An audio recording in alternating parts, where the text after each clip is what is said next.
16 Πέμπτου 2029. Με την ευκαιρία των 5 ετών από τη νέα οργάνωση των στρατιωτικών επιχειρήσεων, ας θυμηθούμε τη δύσκολη κατάσταση το φθινόπωρο του 2023. Έχουμε δύο σημαντικές συγκρούσεις, Ουκρανία-Ρωσία, Ισραήλ-Χαμάς. Απειλούν να κλιμακωθούν. Το Μάρτιο του 2024, ο ΟΗΕ ίδρυσε το Ινστιτούτο Αποτελεσματικής Δράσης, ΙΑΔ, το οποίο αποτελείται από κοινωνιολόγους, φιλοσόφους και έναν αριθμό καλλιτεχνών. Η Διεθνής Οργάνωση Εργασίας αναζητούσε επιπλέον εμπειρογνώμονες στον τομέα της τεχνολογίας των υπολογιστών.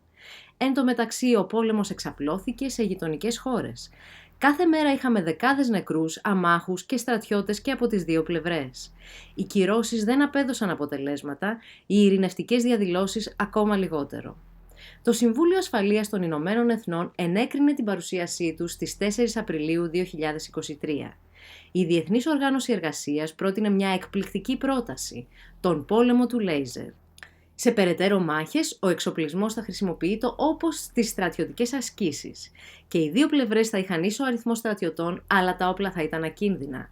Όλοι οι στρατιώτες και οι πολίτες θα είχαν δέκτες για να μάθουν αν οι στόχοι θα πλήττονταν, εργοστάσια, γέφυρες και δρόμοι δεν θα μπορούσαν να χρησιμοποιούνται. Οι νεκροί θα στέλνονταν έξω από τη χώρα στο τέλος του πολέμου.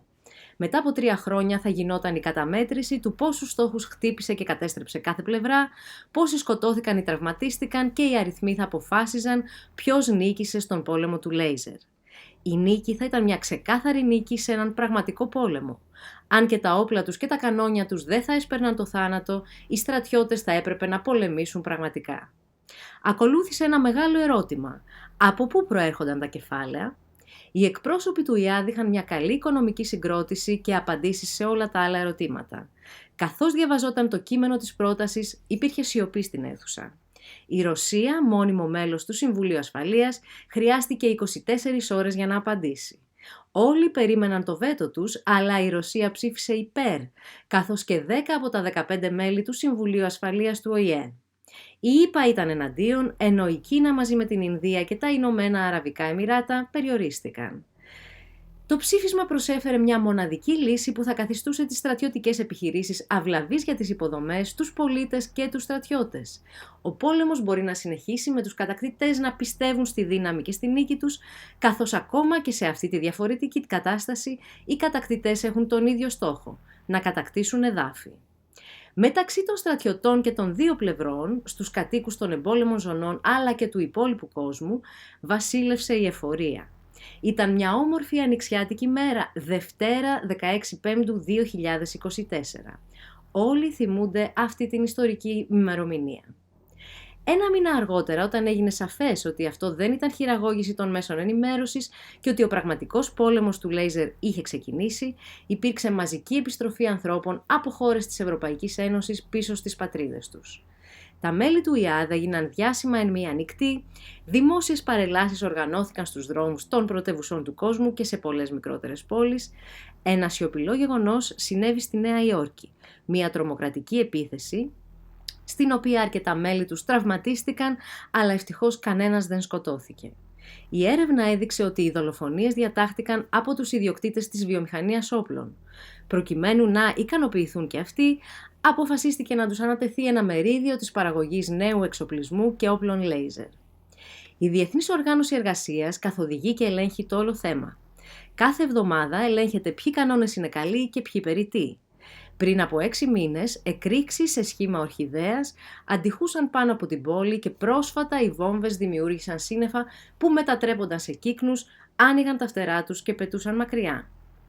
Όλες οι καινοτομίες αυτού του είδους πρέπει να υποβάλλονται σε αυστηρούς περιβαλλοντικούς ελέγχους, καθώς δεν πρέπει να είναι επιβλαβείς για ανθρώπους, ζώα, φυτά, τον αέρα και το έδαφος. Από την αρχή του πολέμου του λέιζερ υπήρξε μεγάλο ενδιαφέρον των τουριστών, επειδή ένας τέτοιος πόλεμος δεν είναι επικίνδυνος, αλλά είναι πολύ θελκτικός. Δεν απαιτείται διαφήμιση. Οι διαδραστικές προσφορές είναι πολύ δημοφιλείς.